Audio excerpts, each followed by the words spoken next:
Hello, I'm going to read to you another chapter from my book, Lessons from Life.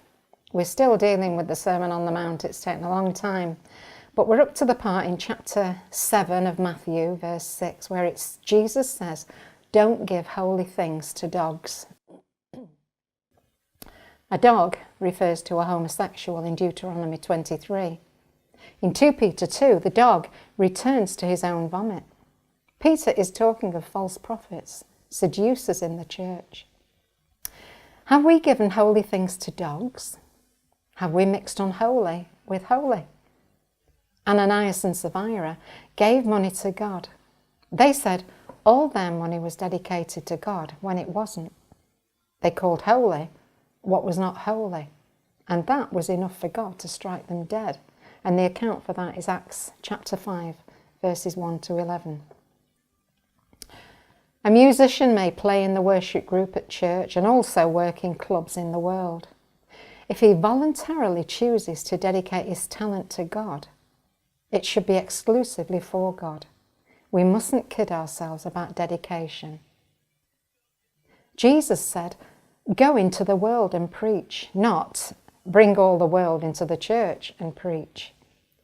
The church are the called out ones, the separated ones, and our meeting places should also be pure.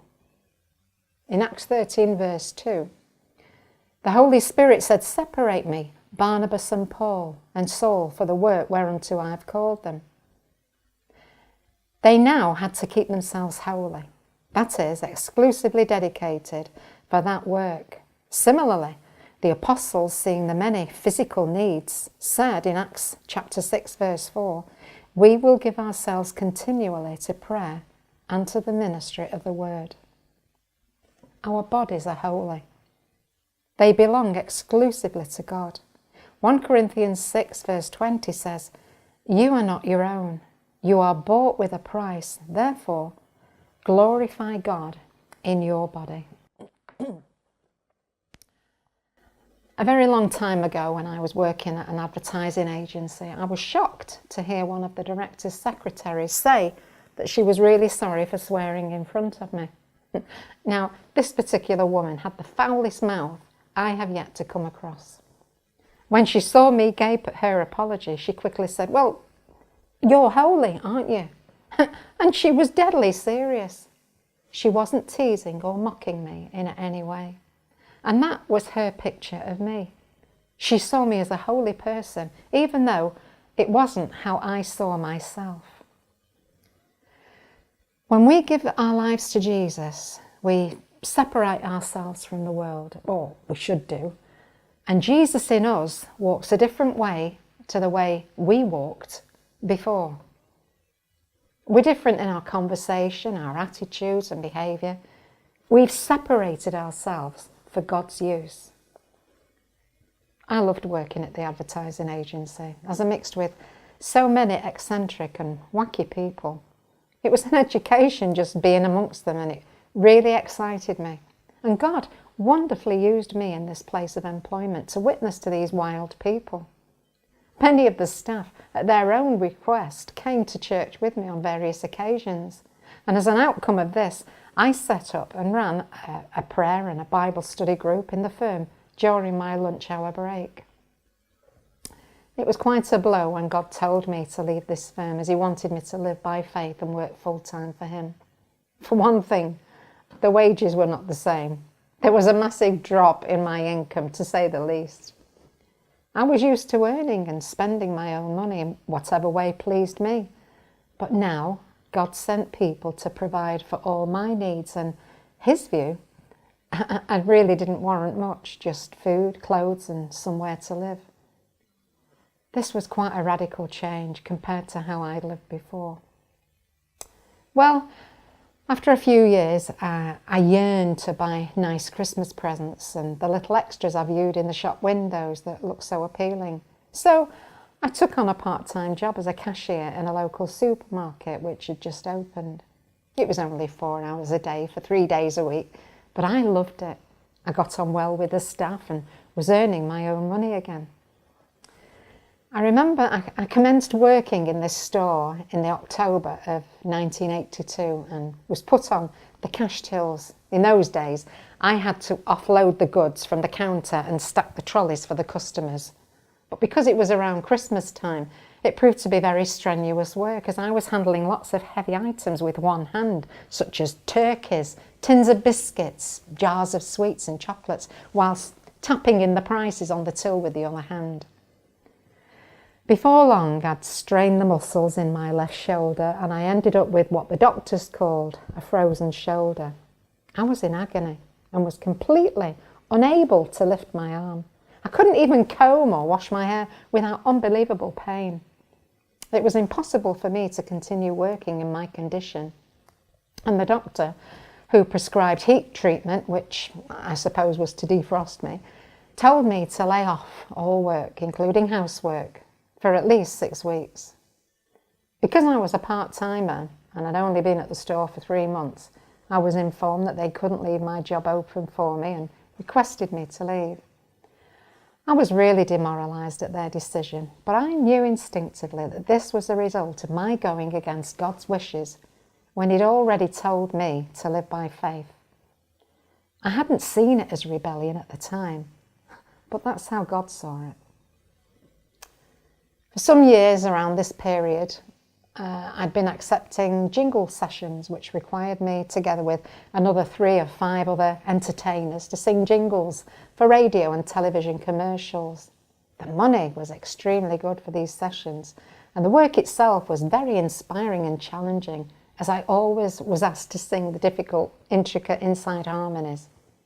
Unfortunately, the work was very irregular, and as the years went by, I wasn't always available when the jobs came up because the ministry became much more demanding.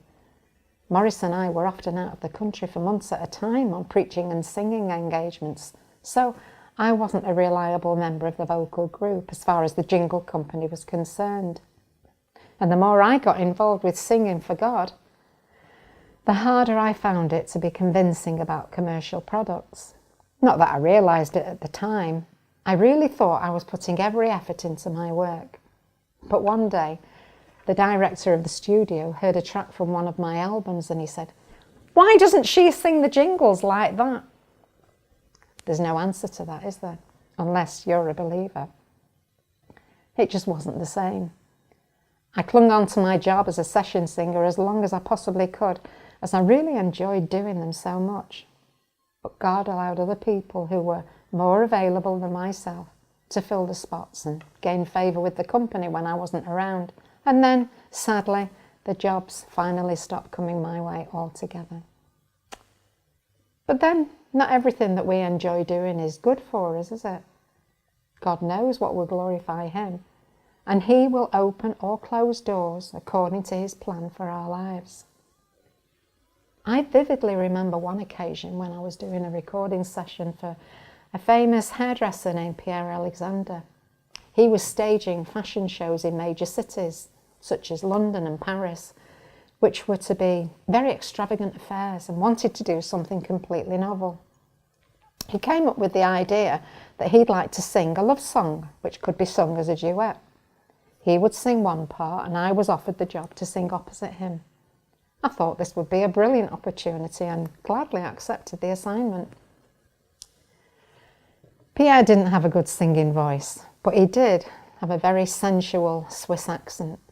Because he was such an extrovert, anyway, he threw himself into his part of the love song, looking directly into my eyes. I sang my parts with as much conviction as I could muster, but I must confess, I have never been so embarrassed in all my life. Being a hairdresser of such repute had made Pierre a very wealthy man, with a very dubious lifestyle. He enjoyed my embarrassment and thought it very humorous to see me blush, so he did his utmost to add to my confusion by ad-libbing sensual innuendos which made me want to run out of the recording studio. After that session finished, I tried my best to put on a bold front and make him think it was all in a day's work, but I vowed inwardly that I would never allow myself to be put into that situation again and would only sing for God, and to sing with conviction songs I feel passionate about. At Barratt Ministries, which is also our home, We used to have a particular room which we dedicated to God. We called it our prayer room. At first, this just seemed a nice thing to have. But it was only as time progressed that we really understood for ourselves what this actually meant. A man who used to live and work for us at Barratt Ministries took in violin pupils to earn a little money each week and would teach in the prayer room, as this was where the piano was. But after a while, we felt really convicted about this because the music being played and rehearsed had nothing to do with God at all. He was just conducting his business. So we had to stop the lessons being held there. This room was not a place where people could sit for a cosy chat either. It had to be used for God whenever it was being utilised, for prayer, conferences, meetings and such like. You know, whether we like the term or not, if Christ is in us, we are holy, we're God's property, and therefore should not yield any of our members to unholy practices, as we've been bought with a price by Christ to serve the living God instead of Satan. One day we'll have to give an account to God for all we've done. God is still looking for a holy people, a royal nation, a peculiar people, so that they can be a testimony and bring him glory in this wicked and perverse world. And these are certainly the dark days when our light needs to shine. God bless you.